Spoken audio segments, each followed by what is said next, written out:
Hello friends, welcome to my Shali's happy cooking. இன்னைக்கு நம்ம Shali's happy குக்கிங்கில் பார்க்க போகிற ரெசிபி என்னன்னா ஒரு சூப்பரான ரெசிபி தான் ஃப்ரெண்ட்ஸ். இது பார்த்தீங்கன்னா நைட் டின்னருக்கும் நம்ம சாப்பிட்டுக்கலாம், ஈவினிங் ஸ்நாக்ஸாகவும் சாப்பிட்லாம்.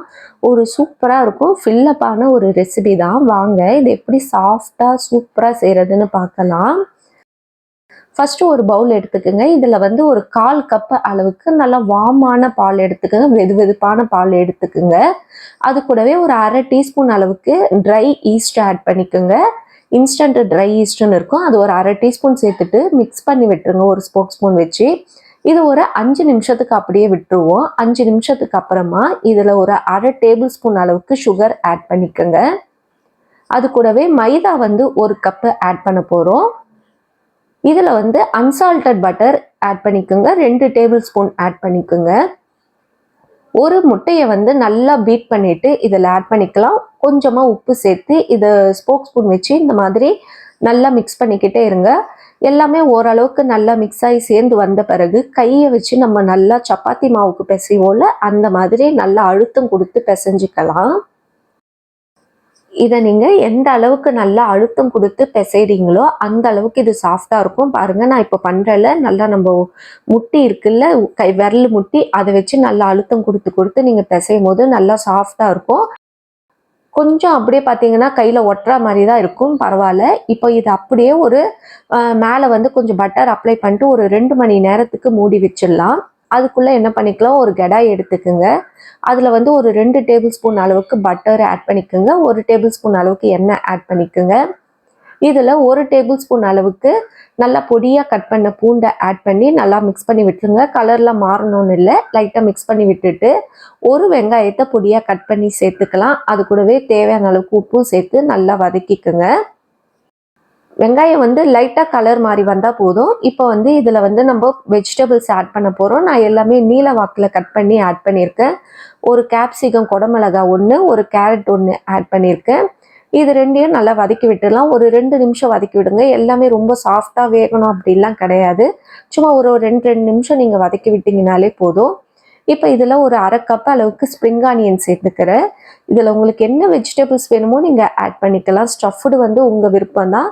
இப்போ இதை நல்லா மிக்ஸ் பண்ணி விட்டுட்டு லோ ஃப்ளேம் பண்ணிவிட்டு இதில் சில்லி ஃப்ளேக்ஸ் ஒரு 2 டேபிள் ஸ்பூன் சேர்த்துக்குங்க, காரத்துக்கு ஏற்ற மாதிரி.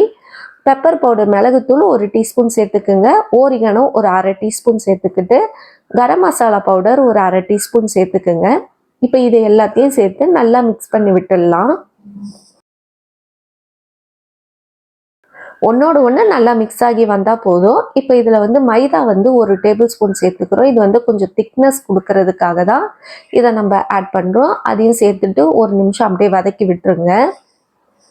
இப்போ இதில் நான் இன்னும் கொஞ்சம் வெஜிடபிள்ஸ் ஆட் பண்ண போகிறேன். இதெல்லாம் ரொம்ப சாஃப்டான வெஜிடபிள்ஸ் இருந்ததால் இப்போ ஆட் பண்ணுறேன். நான் ஒரு 200 கிராம் அளவுக்கு மஷ்ரூம் ஆட் பண்ணியிருக்கேன், நீல வாக்கில் கட் பண்ணிவிட்டு. அது கூடவே பன்னீரும் ஆட் பண்ணியிருக்கேன். சேர்த்துட்டு இதை நல்லா ஒரு பெரட்டி விட்டுடலாம்.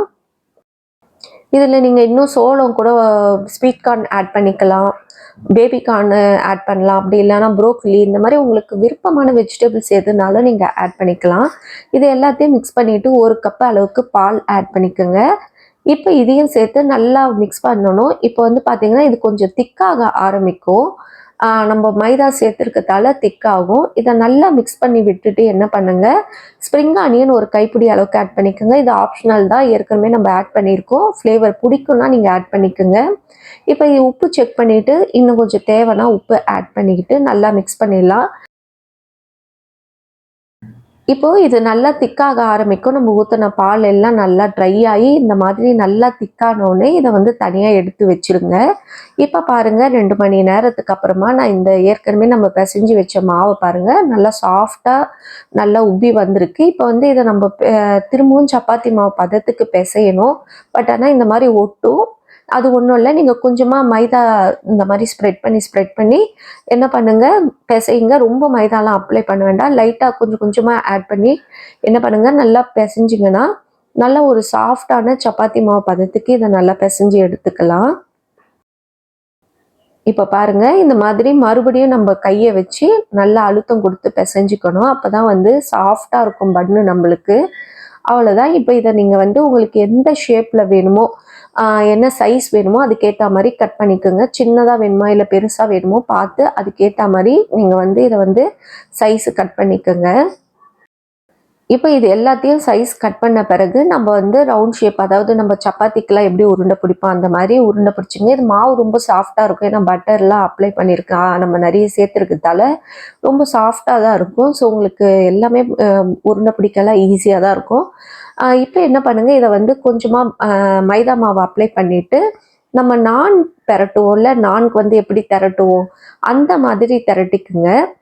சப்பாத்தி மாவு மாதிரி ரவுண்டாக திரட்ட வேணாம், நான்கு திரட்டுற ஷேப்பில் நீட்டாக திரட்டிக்குங்க. இந்த மாதிரி திரட்டிட்டு நல்லா மெலிசாக திரட்டிக்குங்க. அப்போ தான் பன் வந்து நல்லா சாஃப்டாக இருக்கும் நம்மளுக்கு. இப்போ நம்ம ஆல்ரெடி ரெடி பண்ண மசாலாவை இதில் வச்சுட்டு, இப்போ இதில் வந்து நான் சீஸ் ஆட் பண்ணியிருக்கேன். மொசரல்லா சீஸ் தான் நான் ஆட் பண்ணியிருக்கேன். உங்கள்கிட்ட எது இருக்கோ நீங்கள் அதை ஆட் பண்ணிக்கோங்க. இதை ஆட் பண்ணிவிட்டு என்ன பண்ணுங்கள், இந்த மாதிரி ஃபோல்டு பண்ணி மடித்து விட்டுருங்க. அவ்வளோதான். பாருங்கள், ஒரு சூப்பராக பன் ஷேப்புக்கு நம்ம வந்து இப்போ ரெடி பண்ணிட்டோம். இதே மாதிரி எல்லாத்தையும் ரெடி பண்ணிவிட்டு ஒரு கேக் ட்ரே எடுத்துக்கோங்க. அதில் பட்டர் ஷீட் போட்டுட்டு இதை எல்லாத்தையும் நம்ம இந்த மாதிரி ரெடி பண்ணி ஃபஸ்ட்டு வச்சிடலாம். இப்போ ஓவனை வந்து 180 டிகிரியில் வந்து ஒரு 5 நிமிஷத்துக்கு ப்ரீஹீட் பண்ணிக்கலாம். ப்ரீஹீட் பண்ணிவிட்டு அதுக்கப்புறமா 180 டிகிரியில் வந்து 25லேருந்து 30 நிமிஷம் உங்கள் ஓவன் டைமிங்கை பொறுத்து 180 டிகிரியில் 25லேருந்து 30 நிமிஷம் இதை வைக்க போகிறோம். இப்போ இதை எல்லாத்தையும் பட்டர் ஷீட்டில் வச்ச பிறகு ஒரு மூடி போட்டு அப்படியே ஒரு அரை மணி நேரம் அப்படியே ரெஸ்ட் விட்டுருங்க. அரை மணி நேரத்துக்கு அப்புறமா இந்த மாதிரி என்ன பண்ணுங்கள், முட்டையை நல்லா பீட் பண்ணிக்கிட்டு மேலே வந்து ஒரு ப்ரெஷ்ஷு வச்சு அப்ளை பண்ணி விட்டுருங்க. இது எதுக்காக பண்ணுறோன்னா, நம்மளுக்கு பன்னு வந்து மேலே நல்லா கலர் சேஞ்ச் ஆகி நல்லா கோல்டன் ப்ரௌன் கலர் வர்றதுக்காக தான் பண்ணியிருக்கோம். இப்போ இதுக்கு மேலே வந்து வெள்ளை கலரும் கருப்பு கலரும் எள்ளியும் நான் கலந்து மேலே லைட்டாக தூவி விட்டுருக்கேன். இப்போ இதை ஓவனில் வச்சுட்டு எடுத்துன்னு வந்துடலாம். பாருங்கள், ஒரு சூப்பராக நம்மளுக்கு வந்து பன்னு ரெடி ஆயிடுச்சு. இப்போ இதுக்கு மேலே ரொம்ப ட்ரையாக இருக்க மாதிரி இருக்கும். ஸோ என்ன பண்ணுங்கள், கொஞ்சமாக பட்டர் வந்து மேலே ஸ்ப்ரெட் பண்ணி விட்டுருங்க. அவ்வளோதான். இப்போ சாப்பிட கொடுத்து பாருங்கள், அவ்வளோ ஒரு சூப்பரான ஒரு ஸ்நாக்ஸ் இது. நல்லாயிருக்கும், சாப்பிடவும் வயிறும் ஃபில்லப் ஆகும். நம்ம கடையில் போய் 10 ரூபா 20 ரூபா 15 ரூபான்னு சொல்லிட்டு எக் பப்ஸு அந்த பப்ஸு பன்னு அது இதுன்னு வாங்குகிறோம். இது நம்ம கம்மி செலவு தான், வீட்லேயே செஞ்சாலும் எல்லாருமே திருப்தியாக சாப்பிட்லாம். கண்டிப்பாக ட்ரை பண்ணி பாருங்கள். இந்த வீடியோ உங்களுக்கு பிடிச்சிருந்தா மறக்காமல் லைக் பண்ணுங்கள், ஷேர் பண்ணுங்கள், சப்ஸ்கிரைப் பண்ணுங்கள் ஃப்ரெண்ட்ஸ். இன்னொரு வீடியோவில் உங்களை சந்திக்கிறேன். பாய் பாய் ஃப்ரெண்ட்ஸ்.